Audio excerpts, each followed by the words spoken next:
Hello বন্ধুরা, আপনারা সবাই কেমন আছেন? আশা করি আপনারা সবাই ভালো আছেন, সুস্থ আছেন। আমার নিকু চালক ইউটিউব চ্যানেলে আপনাদেরকে আর একবার স্বাগত জানাচ্ছি।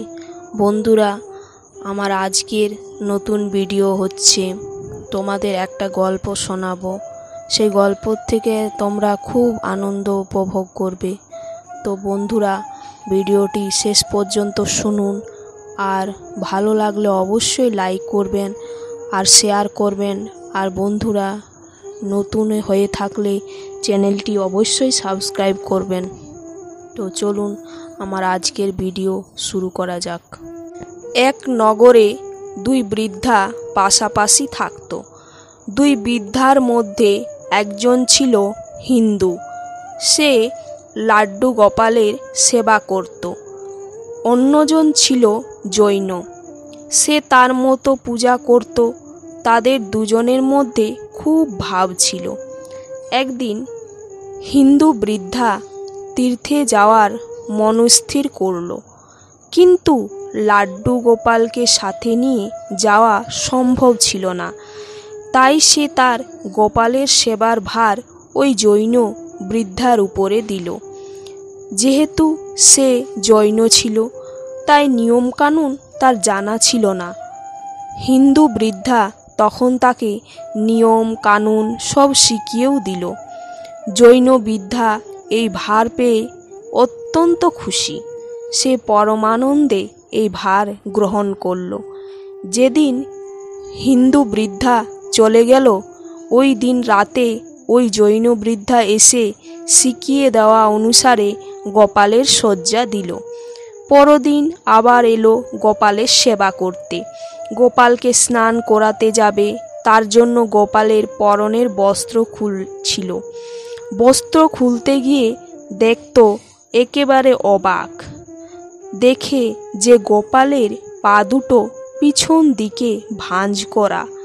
যেহেতু সে ছিল জৈন, আর সে গোপালকে আগে কখনোই বস্ত্র ছাড়া দেখেনি, তাই গোপাল যে হাঁটু ভেঙে হামাগুড়ি দেয় এটা তার জানা ছিল না।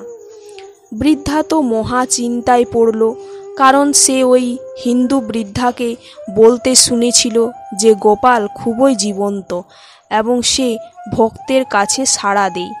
তাই সে ভাবনায় পড়ল। সে মনে মনে ভাবতে লাগলো, নিশ্চয় কাল রাতে আমি চলে যাওয়ার পর সে চুপি চুপি উঠে খেলা করেছিল, আর খেলতে গিয়ে পা মচকে ব্যথা পেয়েছে।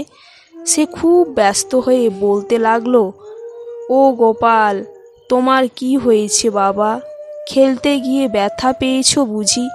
আহারে, খুব কষ্ট হচ্ছে তোমার, তাই না? একটু অপেক্ষা করো, আমি তোমার পায়ে মলম দিয়ে মালিশ করে দেব। তখন দেখবে তোমার পা আবার ঠিক হয়ে গেছে, তুমি আবার খেলতে পারবে। তারপর সে রোজ সেবা করার সময় অতি যত্ন সহকারে মলম দিয়ে গোপালের পা মালিশ করে দিত লাগলো, আর করুণা ভরে গোপালের কষ্ট অনুভব করতে করতে কাঁদতে লাগলো।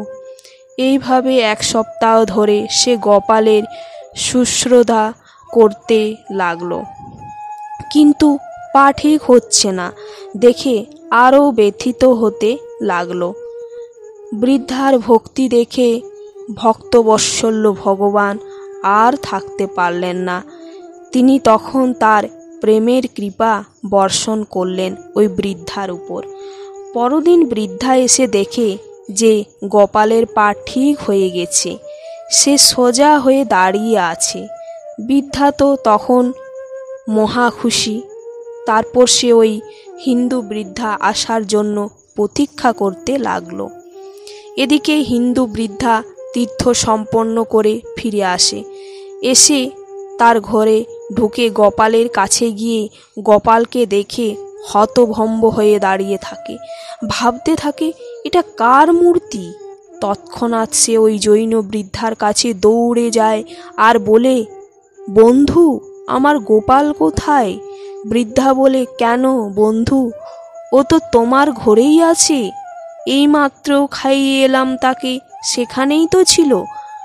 হিন্দু বৃদ্ধা বলল, কিন্তু বন্ধু, আমার গোপাল তো হামাগুড়ি দিত, এটা তো সোজা হয়ে দাঁড়িয়ে আছে।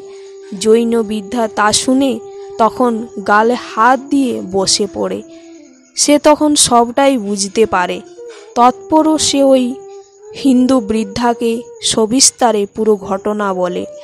হিন্দু বৃদ্ধা সব শুনে তখন গোপালের চরণে লুটিয়ে পড়ে, বলে, গোপাল, তোমার লীলা বোঝা দায় প্রভু।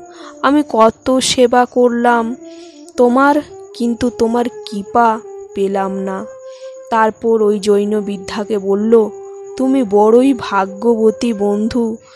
আমার গোপাল তোমার ভক্তিতে সাড়া না দিয়ে থাকতে পারল না। সত্যি তুমি ধন্য হে বন্ধু। ভগবানকে শুধু ভক্তি আর মনের বিশ্বাসের মাধ্যমে লাভ করা যায়। জয় জয় শ্রীকৃষ্ণ।